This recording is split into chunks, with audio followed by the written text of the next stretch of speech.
Hey guys, M12 Warthog Gaming here. So, you guys may have noticed that there was a lack of videos for 2 days. And I made that up by posting posting two today that I uploaded and whatnot for today. Make up for those days. And well, that would be today, yesterday, and whatnot. So I now have gotten back into my game, and as you guys can see, starting from where we were in the beginning, we sort of made this line of islands down here, moved it up and over. Now, I am more wary of the fact that someone could simply, from over here, just send a naval fleet this way, try and attack us or get us very easily. And I haven't been paying attention to that, but I'm gonna finish off the last movement. And what I'm gonna do... Sorry for the echo, I'm actually recording this in a different place, so there's not a whole lot of stuff in my room, and it's gonna be very echoey. I apologize for that, but right now, at the moment, I'm now gonna fortify this, because this is the capital area. And what I'm planning on doing here, making a small naval fleet of 300 that will protect me in case anyone tries to do anything that wouldn't be so wise as to, like, attack me, you know, like, come over here. Now, I am at war with these guys. They have a strange name. I'm not gonna even bother pronouncing like half these names. They're like so hard to pronounce and whatnot, and I can't even properly pronounce the name of the young faction that I'm playing as, so.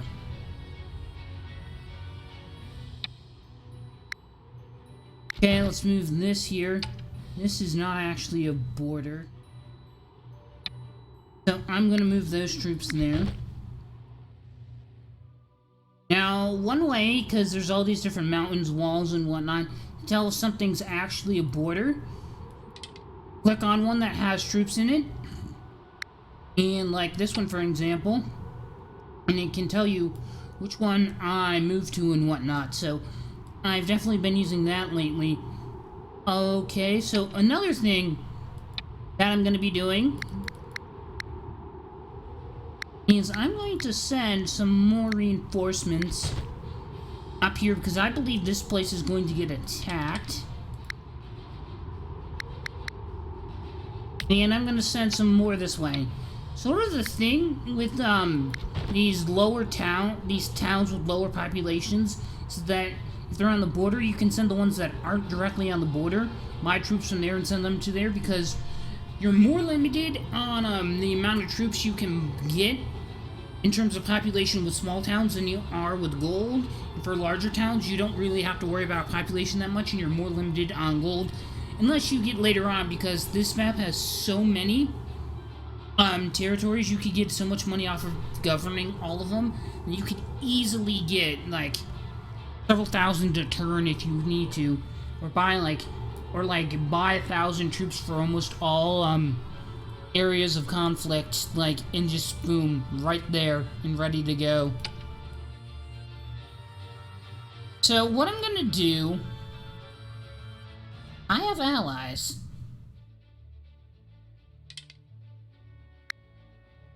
I have the Songhai Empire, I think that's how you pronounce it, as an ally. Right now, they can be attacked here and a few other places. So what I'm going to do is send my whole entire naval fleet here to sort of hold an outpost on this island, which allows me to see what movement is going on here. This is like within the Greek area. And this also will give us access to the Mediterranean Sea, which is good because, I'm going to be honest, I know our borders are here, but having access to the Mediterranean Sea is also beneficial, because if our allies are dead, they can't help us.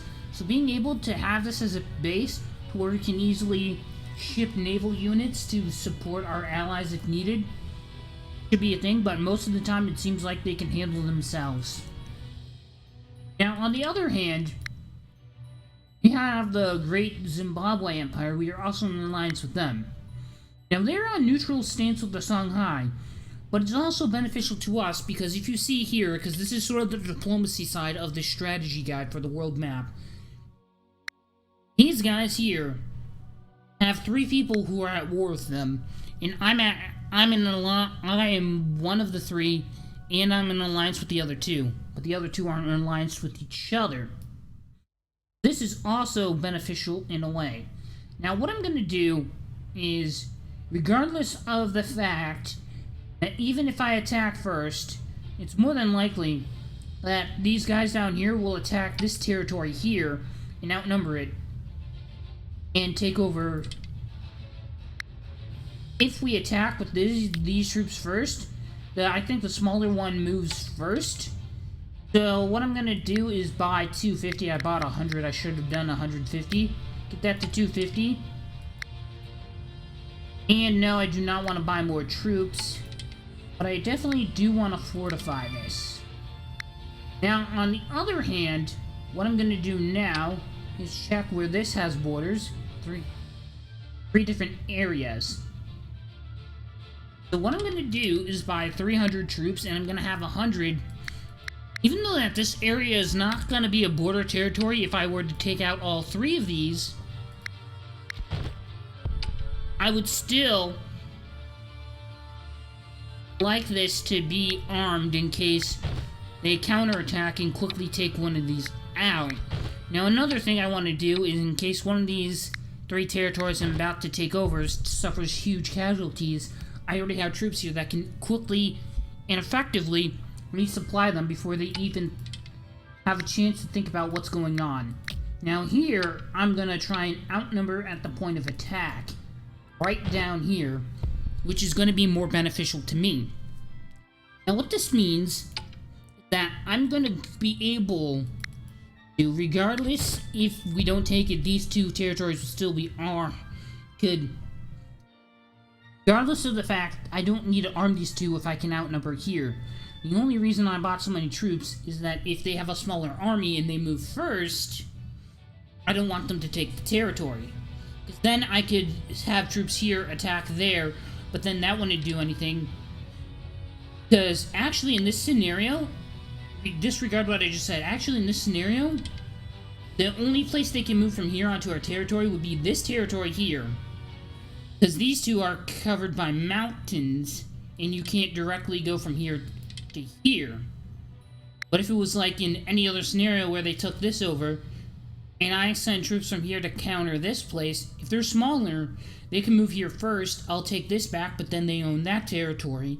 So you also gotta pay attention to army size and who will move first as well. Oh my god. So I have a potential opportunity here to get a lot of territory and to end this war.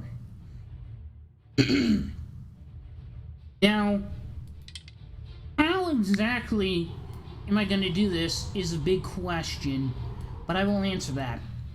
In this scenario, we know where their leader is. We take that out, we get the rest of their territories. Luckily for us, most of the territories that our current enemy borders with other people are allies, so I wouldn't have to worry about immediately rearming all my borders as I'm in alliance with them.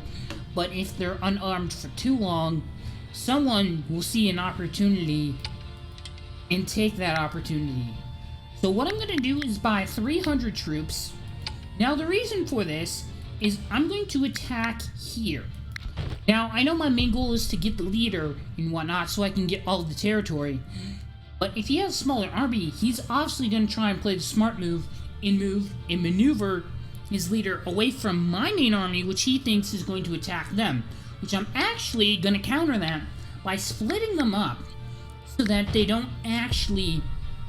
no matter which 2 territories he stays in, if he decides to stay in the one he's currently in or move to the only other one that he can move to, then he's screwed. And the other territories that he can move to, aside from the ones that he owns, are ones that I own. And if you're moving in there with your leader, if the attack fails, I'm guessing I win. See, he added more troops there, but it didn't do so well for him. So now what I'm going to do is start to disband enemy troops here, because it's going to take forever to move them to every single border that I have. And as you guys can see here, I have to arm these 4 because I'm at war with these guys. Well, I'm not at war with these guys, and the mountain protects me from my enemy up here, but I just like to play it safe and arm all of them, especially on domination. With supremacy, the one who wins can win with their allies, but this is domination. At the end, there will only be one winner. Yes, eventually I will have to betray my allies in order to reach the terms to meet the conditions for a victory. So, what I'm going to do now, of course, is start arming with at least 100 troops. If I get attacked more heavily in other areas, that will sort of like how I will gauge my audience, my enemies, or like how people would gauge their audiences on YouTube, is just try something new. I'm only doing not a lot of troops there. That is shocking. Hold on. I didn't get a full 100 here, so I'm just going to maneuver 70 troops here. Now, the reason for this is that this is a small town, and it's very limited as to how many troops it can output. Okay. So, what I'm going to do now, make 100. Now, I think taking out the enemy will definitely raise a very huge negative opinion of me from other allied ones. So, I took out one enemy, captured their leader. Anyone who's allied with them is probably going to have an even lesser opinion of me.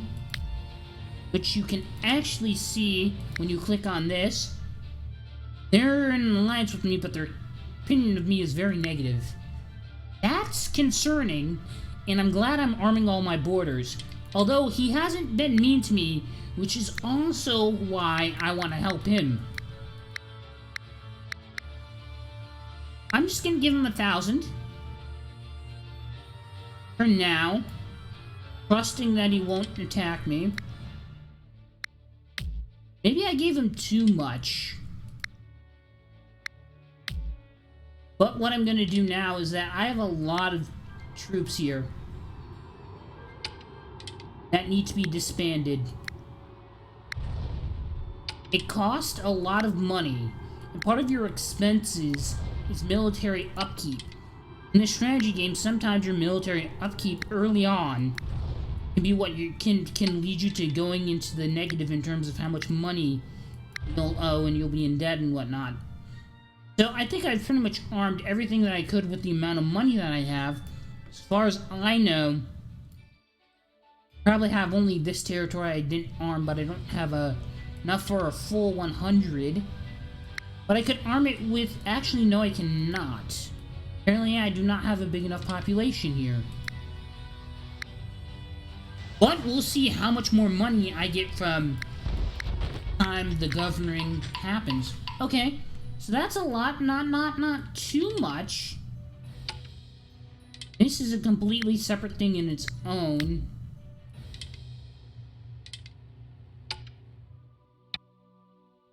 Okay, so apparently I did not arm that one.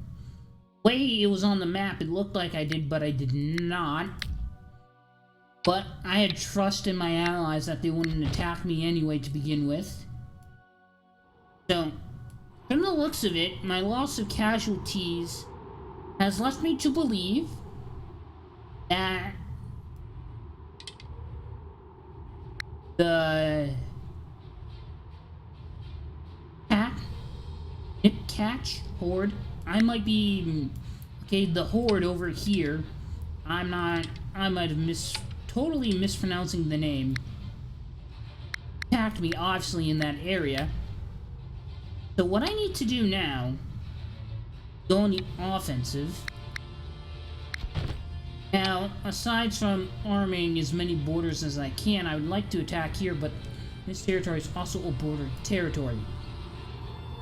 Even if I were to attack from here, I still have to leave 100 behind because this also is a border territory. Well, so what I'm going to do is take everything but 100, move that there. And what I'm going to do is move all of these troops here. Now what I'm going to do here is move all of this here. And I think that's pretty much all I can do at the moment. I'm probably going to have to move these down here. These are going to be my backup troops because whenever you advance, someone's also going to move troops from back here to here. Because most of the time, people will buy troops on the borders because they're right there instead of buying troops from a highly populated city 5 turns away, because by the time they get there, they may not need them, or they may not even hold that territory. So it's pretty much they're going to do what we've been doing. This territory here, if you can't buy troops from here, you'll buy troops from the territory next to it and send it there. So if they do that to any one of these places, or this place down here, I'll be able to have 138 reinforcements for them.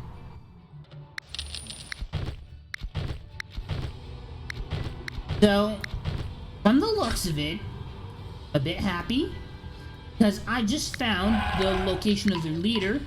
Our happiness, for some unexplained reason, has went up, which is actually good. So, I'm going to read this message. So, yes, I supported my ally, and their opinion of me is now -37 instead of -35. So that's, like, very nice, I guess. They don't hate my guts as much as they used to. Now I'm gonna have to buy 100 troops from here, and I'm gonna move them here. Now, like I said before, I move 100 here, 100 to a secondary territory that they could attack, so forth.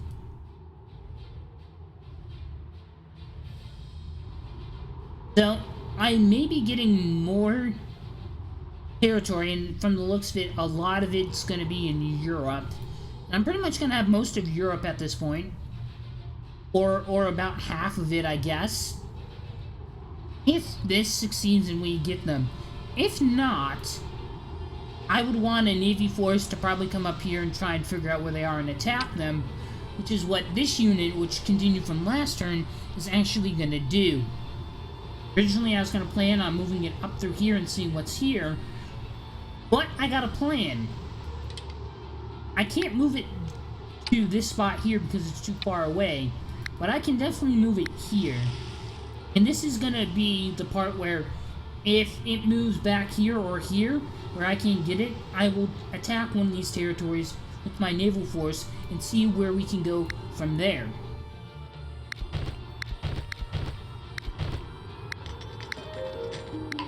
Okay, so most territories I do not need reinforcements, as the border moved and I still left troops behind in case my attacks did not go as planned.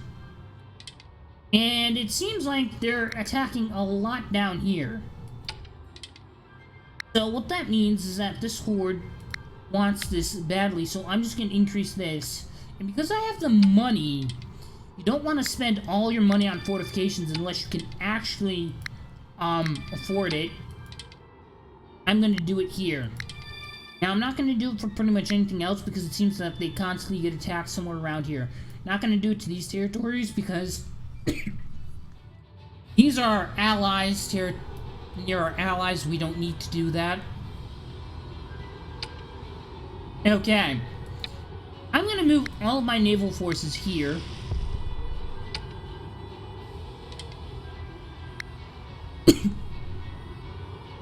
I'm going to build an extra 100 troops. I'm going to send them to attack this area here. What I'm going to do here, I can't buy any more troops for this area, but what I'm going to do is move all of them here and then reinforce this.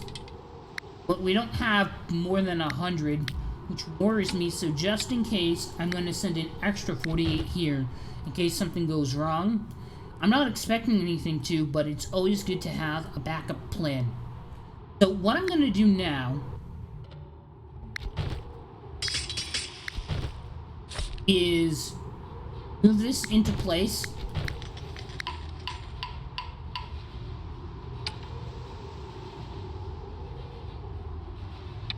So what I'm going to do here, I'm going to make a naval force of 100. You're going to either attack here or here. Or what I'm going to do is have them attack here, and then move here, because I want them to block in their leader so that they only have these few islands. And we can move from there to our next destination. Like, sort of make it so that I take like 5 to 3 less turns trying to capture their leader than it actually has to be. And I accidentally did something I probably shouldn't have. That was leaving this unarmed. Because the only places you should be arming is your borders. Now, every once in a while, I'm going to move my map down here and see what's going on down here. Because, you know, at any point someone can come over there and attack you. And you don't want that to happen. So now that I got this done, I'm expecting to, within the next 5 turns, instead of it being like 7 turns, station them all across the place.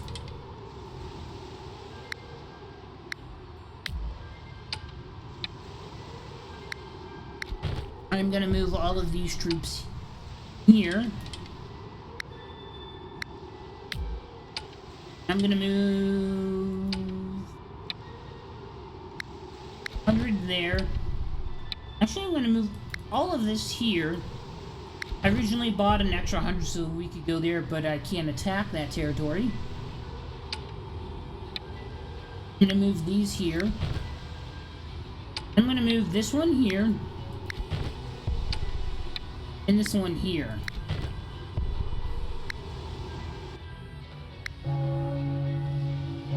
Allied Zimbabwe's have been eliminated by the Congo. That's great. That's not so good. They took out our ally. Okay, so you see, now it doesn't really have anywhere to run. In this turn, I should get them, unless they make a naval fleet and have their leader flee by naval forces. Now for me, what I'm going to do is I'm going to attack with 200 troops. I'm going to move 100 here. I'm going to maneuver 100 here. I'm going to move all but one there, because they're still at enemies with them, and they have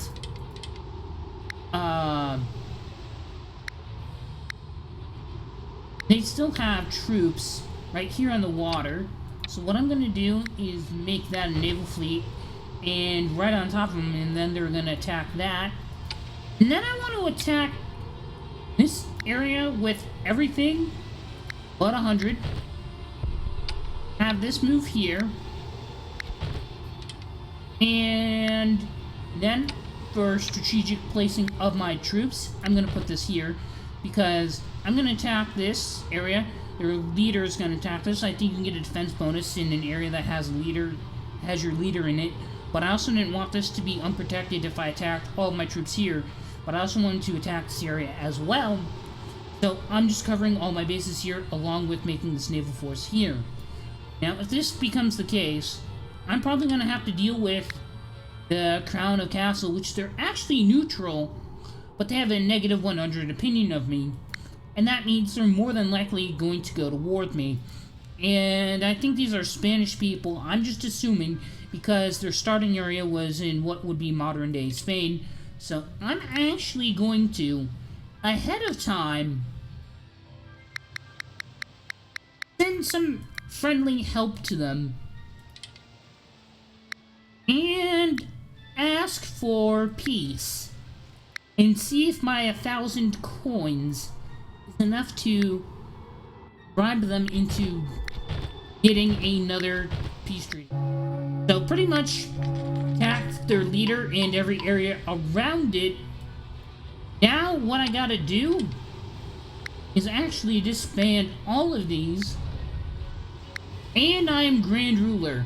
Now, I'm probably gonna consider doing this later on, but I don't want a recognition because then I'm gonna lose a lot of happiness. It will be capped at 30, and I definitely do not want to go to cause a great war, because, well, I don't think that would be beneficial, to be honest. So this territory I will not buy troops for it. For the bordering territory, I'll just move this down here. Now, what I'm gonna do now is, I think I have just 5 more I think I need to arm. I'll arm this one via the Navy. Send that down there to arm that. What do I want to do? I'll put about 100 here.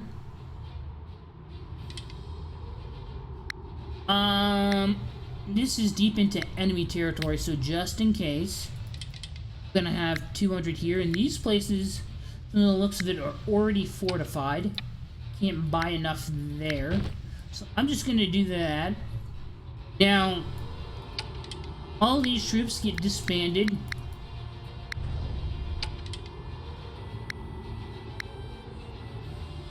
And I'm going to disband those. Actually, I should have kept those there because that was a border territory. But it's with our allies, so we don't need to be that heavily armed. Now, another thing is that even though that I spend most of my troops on border territories, it's okay to have some areas non-border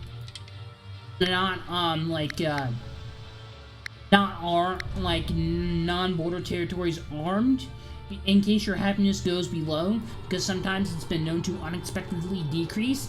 And if it decreases below a point to where people want to rebel, you want to have troops next to that place so that you can recapture it and whatnot when people decide to rebel. But hopefully they will not do that, and they shouldn't do that anytime soon because we have 99 happiness. But anyway, guys, I think I'm gonna have to end this video here. Hope you guys enjoyed watching. If you did, taking the time to leave any comments, questions, or feedback for me, comment section down below would be highly appreciated, and I will see you guys later. Bye bye.